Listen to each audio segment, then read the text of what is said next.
Hello student, Chavda sir lecture के YouTube channel में आपका स्वागत है। कक्षा 12वीं विषय राजनीति शास्त्र प्रश्न बैंक 2021-22 के वीडियो हम यहां से अब देना शुरू कर रहे हैं आप लोगों को। हमने आपको लगातार अर्थशास्त्र के वीडियो बहुत सारे दे चुके हैं आर्ट और संकाय वालों के लिए। कि राजनीति के हमने ऑब्जेक्टिव का वीडियो पहले दिया था और इस वीडियो में भी हम ऑब्जेक्टिव के साथ साथ प्रश्न उत्तर भी देने वाले हैं। तो आइए शुरुआत करते हैं, ऑब्जेक्टिव प्लस प्रश्न उत्तर दोनों एक साथ। तो अगर आपने अभी तक भी चैनल को सब्सक्राइब नहीं किया है तो चैनल को सब्सक्राइब करें, बेल आइकन को क्लिक करें जिससे आने वाले वीडियो की नोटिफिकेशन आप लोगों को मिल जाए। और अर्थशास्त्र के वीडियो देखने के लिए हमारे यूट्यूब चैनल की लिंक प्लेलिस्ट में जाके आप सारे अर्थशास्त्र के वीडियो देख सकते हैं। बहुत शानदार हैंडमेड नोट्स के द्वारा मैंने आपको वो प्रोवाइड कराया है, आप लोग उनको जरूर देखें। तो पहला प्रश्न है शीत युद्ध का दौर, पहला पार्ट है। और पहला प्रश्न है बोल्शेविक रूसी क्रांति कब हुई थी? 1917 में। निम्न में से कौन सा एक सैनिक संगठन नहीं है? ईसीसी। अमेरिका ने जापान के नागासाकी हिरोशिमा पर कब बम गिराए थे? 1945। द्वितीय विश्व युद्ध कब हुआ? 1939 से 1945। और नाटो का सदस्य देश कौन है? इटली। सत्यासत्य देखते हैं। शीत युद्ध ने संयुक्त राष्ट्र संघ के कार्यों को गति प्रदान की। असत्य। गुट निरपेक्ष आंदोलन के संस्थापन ट्रूमैन थे। असत्य। नीदरलैंड नाटो का सदस्य देश था। सत्य। सोवियत संघ प्रणाली समाजवाद पर आधारित थी। सत्य। सोवियत संघ का अंत 25 दिसंबर 1991 को हुआ। सत्य। इंडोनेशिया के प्रथम राष्ट्रपति कौन थे? तो वो थे मिस्टर सुकर्णो। शीत युद्ध का उदय चर्चिल के भाषण से हुआ, फुलटन के भाषण से हुआ था। शीत युद्ध के दौरान महाशक्तियों के बीच प्रमुख केंद्र कौन था? यूरोप। शीत युद्ध की समाप्ति का प्रमुख कारण कौन था? सोवियत संघ का विघटन। और 19 शॉक थेरेपी कब अपनाई गई थी? 1990 में। एक वाक्य में उत्तर। शीत युद्ध का चरम बिंदु था क्यूबा मिसाइल संकट। बर्लिन की दीवार खड़ी की गई थी 1961 में। जर्मनी की एकीकरण कब हुआ? 1990 में। ट्रूमैन कौन थे? अमेरिका के राष्ट्रपति। और प्रथम गुट निरपेक्ष सम्मेलन में शामिल देशों की संख्या कितनी थी? तो वो थी 25। जोड़ी देखते हैं। गमाल अब्दुल नासिर मिस्र, Pandit Jawaharlal Nehru Bharat, mister Sukarno Indonesia, Joseph Broz Tito Yugoslavia और निकिता खरुश्चेव सोवियत रूस। अब हमें निम्न प्रश्नों के उत्तर देखना है कि शीत युद्ध क्या है, शीत युद्ध किन साधनों से लड़ा जाता है, वार्सा संधि में कौन कौन से देश सम्मिलित थे, असंलग्नता क्या हुए और प्रथम गुट निरपेक्ष सम्मेलन कब और कहां हुआ। उसके बाद बड़े प्रश्नों में हम देखेंगे शीत युद्ध के कारणों की विवेचना, गुट निरपेक्ष आंदोलन एवं अप्रासंगिक हो गया, समीक्षा कीजिए। अंतरराष्ट्रीय संबंधों पर शीत युद्ध के 5 प्रभाव, परमाणु अप्रसार संधि को समझाइए और महाशक्तियां छोटे देशों के साथ सैन्य गठबंधन क्यों नहीं करती, इसके 3 कारण लिखिए। इन 10 प्रश्नों के उत्तर भी हम इसी वीडियो में आपको देंगे। आइए शुरुआत करते हैं। पहले प्रश्न, शीत युद्ध क्या है? तो प्रश्न नंबर 6, शीत युद्ध क्या है? शीत युद्ध एक ऐसा युद्ध है जिसे रण क्षेत्र मानव मस्तिष्क होता है, मतलब जो दिमाग से लड़ा जाता है वो क्या कहलाता है? शीत युद्ध कहलाता है। यह हथियारों से नहीं लड़ा जाकर प्रतियोगिता, घृणा, दूसरों को नीचा दिखाकर लड़ा जाता है, शीत युद्ध कहलाता है। सिर्फ इतना ही लिखना है। शीत युद्ध एक ऐसा युद्ध है जिसमें रण क्षेत्र मानव मस्तिष्क होता है। यह हथियारों से नहीं लड़ा जाकर प्रतियोगिता, दूसरों को नीचा दिखाकर लड़ा जाता है, घृणा भाव से लड़ा जाता है, शीत युद्ध कहलाता है। इसमें और ज्यादा भी लिख सकते हैं पर यहाँ पे 2 नंबर के लिए पूछा है। आप थोड़ा बहुत और मन से लिखना चाहे तो लिख सकते हैं पर काफी है इतना। अगला प्रश्न पूछा है शीत युद्ध किन साधनों से लड़ा जाता है? तो हम वो 3 साधन भी लिख सकते हैं। कौन कौन से? प्रतियोगिता, घृणा तथा दूसरों को नीचा दिखाना, ये भी लिख सकते हो। वही बात यहां भी लिखिए। शीत युद्ध एक वाक युद्ध था जो कूटनीतिक उपायों के सहारे लड़ा जाता है। इसमें प्रचार का महत्व है। शीत युद्ध वास्तविक युद्ध न होकर युद्ध का वातावरण है। प्रचार का मतलब क्या है पता है? दूसरों के प्रति दुष्प्रचार करना, वो वाला प्रचार। ठीक है। वार्सा संधि में कौन कौन से देश सम्मिलित थे? वार्सा संधि में सोवियत संघ, पोलैंड, पूर्वी जर्मनी, इसके अलावा चेकोस्लोवाकिया, हंगरी, रोमानिया और बुल्गारिया। आपको जो नाम यहाँ पे याद रह जाते हैं आसानी से उनको याद कर ले। अगला प्रश्न है असंलग्नता क्या है? असंलग्नता विभिन्न परस्पर विरोधी विचारों के बीच हो रहे संघर्ष से उत्पन्न खतरे से बचने के लिए, अलग रहने के लिए यह नीति अपनाई जाती है। मतलब किसी के बीच में चपड़ों में नहीं फंसना। मेरी भाषा में अगर मैं समझाऊं आपको, वो क्या कहलाती है? असंलग्नता कहलाती है। विभिन्न परस्पर विरोधी विचारों के बीच हो रहे संघर्षों से उत्पन्न खतरों से बचने के लिए तथा अलग रहने के लिए यह नीति अपनाई जाती है। वो क्या कहलाती है? असंलग्नता। मतलब दो लोग लड़ रहे हैं तो उनको बीच में जाके हम अपने को बीच खतरा उत्पन्न नहीं करना अपने ऊपर और बच के निकल लो। वो क्या कहलाती है? असंलग्नता। प्रथम गुटनिरपेक्ष सम्मेलन कब और कहां हुआ था? प्रथम गुटनिरपेक्ष सम्मेलन 1961 में बेलग्रेड में आयोजित किया गया था, जिसमें प्रधानमंत्री जो भारत के थे जवाहरलाल नेहरू, युगोस्लाविया के राष्ट्रपति सुकुर्नो, मिस्र के राष्ट्रपति कर्नल नासिर, घाना के राष्ट्रपति क्वामे एनक्रुमा जैसे नेताओं ने भाग लिया था। यहां पे आप लाइन बढ़ा लेना, भारत के प्रधानमंत्री जवाहरलाल नेहरू। थोड़ी सी लाइन यहां पे जरूर बढ़ा लेना, ठीक है, क्योंकि ये हम जानते हैं इसलिए यहां पे टाइपिंग में गड़बड़ है।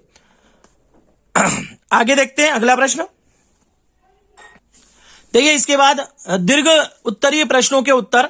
दीर्घ उत्तरीय प्रश्नों की बात करें तो पहला प्रश्न है शीत युद्ध के कारणों की विवेचना कीजिए। किन किन कारणों से शीत युद्ध हुआ था? सबसे पहले शीत युद्ध का सामान्य कारण क्या है? संघर्षों की अनिवार्यता। दूसरा, विचारधाराओं का टकराव। तीसरा, विजित प्रदेशों पर नियंत्रण की इच्छा। और चौथा, परस्पर विरोधी प्रचार। मेरी बात पर अगर आप ध्यान दोगे तो प्रश्न के उत्तर जल्दी याद हो जाएंगे। शीत युद्ध का सामान्य कारण संघर्षों की अनिवार्यता, विचारधाराओं का टकराव, विजित प्रदेशों पर नियंत्रण की इच्छा और परस्पर विरोधी प्रचार शीत युद्ध के कारण थे। अगला प्रश्न देखते हैं। गुटनिरपेक्ष आंदोलन अब अप्रासंगिक हो गया है, समीक्षा कीजिए। गुटनिरपेक्ष आंदोलन कभी समाप्त नहीं होने वाला सत्य है। इसकी कमजोरियां उन राष्ट्रों के कारण आई जो स्वयं नैतिक मूल्यों के ताक में रखकर अपने स्वहित में संपन्न राष्ट्रों की कूटनीतिक चालों का मोहरा बनना पसंद करते थे। मतलब सीधी सी बात है, गुटनिरपेक्ष मतलब क्या होता है? अलग थलग रहना।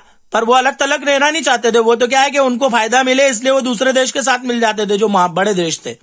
फिर भी आंदोलन तृतीय देशों के संगठन के रूप में आज भी सैनिक दबाव, आर्थिक पिछड़ापन और आपसी बेसमन्यता को अपने अंदर ही सुलझाते हुए एक आंदोलन शक्ति के रूप में विद्यमान है। उसका बढ़ता आकार उसके महत्व और सफलता का परिचय देता है। लगभग विश्व के 2/3 देश इसको अंतरराष्ट्रीय आवश्यकता मानते हुए इसके सदस्य हैं। इस आंदोलन ने निश्चित रूप से साम्राज्यवाद और उपनिवेशवाद के विरुद्ध एक समाजवाद, मतलब आप समझ सकते हो समाजवादी व्यवस्था और ये पूंजीवादी व्यवस्था, ठीक है, के विरुद्ध एक प्रतिरोधी राजनीतिक शक्ति का स्वरूप धारण कर इसे समाप्त करने में सफलता प्राप्त की है। यहां तक भी लिखेंगे तो आप लोग काफी है, ठीक है। तो यह अप्रासंगिक क्यों हो गया उसके लिए हमने बता दिया। आगे देखते हैं। अगला प्रश्न है अंतरराष्ट्रीय संबंधों पर शीत युद्ध के प्रभाव क्या है? तो शीत युद्ध के प्रभाव और परिणाम बताने हैं किसमें? अंतरराष्ट्रीय संबंधों के बीच। तो हम देखते हैं। पहला, विश्व में 2 गुटों में विभक्त होना। आप लोग जानते हो, अगर पाठ पढ़ा होगा तो जब शीत युद्ध की लहर चल रही थी तो किसके बीच में हुआ था शीत युद्ध? सोवियत संघ और संयुक्त राष्ट्र अमेरिका। तो विश्व 2 भागों में बढ़ चुका था, 2 ध्रुवीयता उत्पन्न हो गई थी। सोवियत संघ और संयुक्त राज्य अमेरिका अलग अलग गुटों का नेतृत्व करने लगे थे, ठीक है। आप यहां पे भी ध्यान दें, स्क्रीन पे और मेरी आवाज पे भी ध्यान दें। आतंक एवं अविश्वास में वृद्धि। शीत युद्ध की वजह से देशों के बीच परस्पर आतंक, अविश्वास तथा तनाव और प्रतिस्पर्धा में वृद्धि हुई थी की भावना पुलकित और पल्लवित, मतलब फलना फूलना भी लिख सकते हैं यहाँ के इत्यादि की भावना फलित फूलित या फलना फूलना हुई, फलित भी हुई, ये भी लिख सकते हैं। उसके बाद आणविक युद्धों का खतरा। द्वितीय विश्व युद्ध में प्रयोग हुए आणविक हथियारों की विनाशिता की लीला से दुनिया के सभी देश भयभीत हो गए थे। आप लोगों को पता होगा नागासाकी हिरोशिमा पे बम गिराए थे अमेरिका ने जापान के ऊपर, तो उससे सब डर गए थे और उन्हें यह भय भी सताने लगा था कि शीत युद्ध में अगर आणविक हथियार मतलब परमाणु बमों का उपयोग हुआ तो परमाणु बमों को हथियारों को बनाने की प्रतिस्पर्धा शुरू हो गई है, तो इससे भी एक खतरा मंडरा रहा था। चौथा, सशक्तिकरण की दौड़। सब देश अपने आप को बड़ा बताने की कोशिश कर रहे थे, चाहे वो संयुक्त राज्य अमेरिका हो चाहे वो सोवियत संघ हो, दोनों गुट अपने अपने को बड़ा बता रहे थे। शीत युद्ध की वजह से विश्व के अनेक देशों में हथियारों की अंधी दौड़ शुरू हो गई थी। संयुक्त राज्य संघ की कमजोरी। अंतरराष्ट्रीय राजनीति पर शीत युद्ध का एक प्रभाव पड़ा। यह पड़ा कि वह इसकी वजह से संयुक्त राष्ट्र संघ निर्बल हो गया था। तो ये 4-5 कारण है, आप इनको याद कर सकते हो। अगला प्रश्न देखते हैं, परमाणु अप्रसार संधि को समझाइए। तो परमाणु अप्रसार संधि क्या है?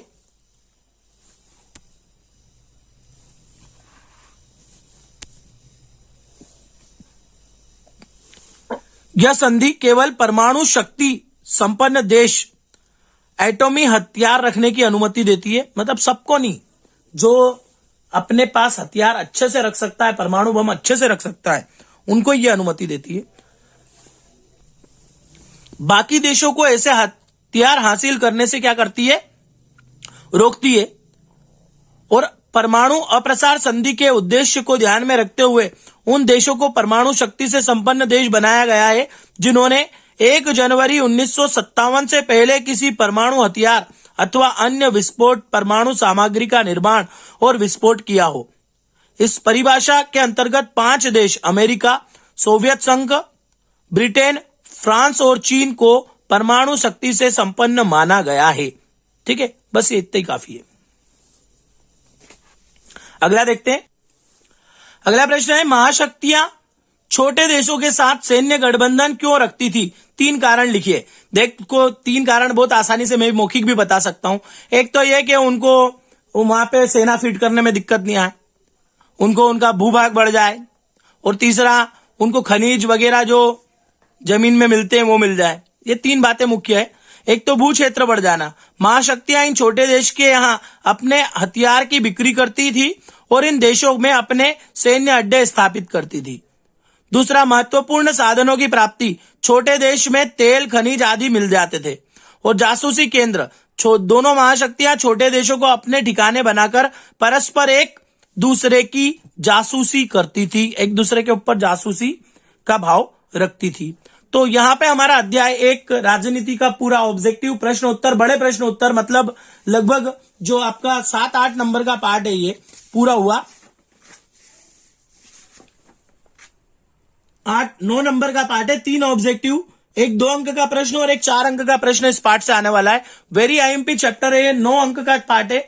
आप लोग इसको और भी क्यूबा मिसाइल संकट और आईएमपी क्वेश्चन और भी है इसमें, आप याद कर सकते हो किताबों के माध्यम से। अगर आपको जरूरत लगे तो हम उनके भी नोट्स आपको अवेलेबल करा देंगे। आप चैनल को सब्सक्राइब करके रखें, बेल आइकन को क्लिक करके रखें और अगले वीडियो का इंतजार करें। अर्थशास्त्र के वीडियो नहीं देखे हैं तो अर्थशास्त्र के भी वीडियो देखें। हिंदी के वीडियो मैंने बहुत सारे डाल रखे हैं, आप वो भी देख सकते हैं। हिंदी के वीडियो भी प्रश्न बैंक के, और अन्य विषयों अगर आपके भाई बहन या कोई दोस्त दूसरी कक्षाओं में हो तो उनके भी वीडियो हमारे यूट्यूब चैनल पर मिलेंगे। आप उनको भी हमारे यूट्यूब चैनल के बारे में जरूर बताएं। अगले वीडियो का इंतजार कीजिए। तब तक के लिए धन्यवाद।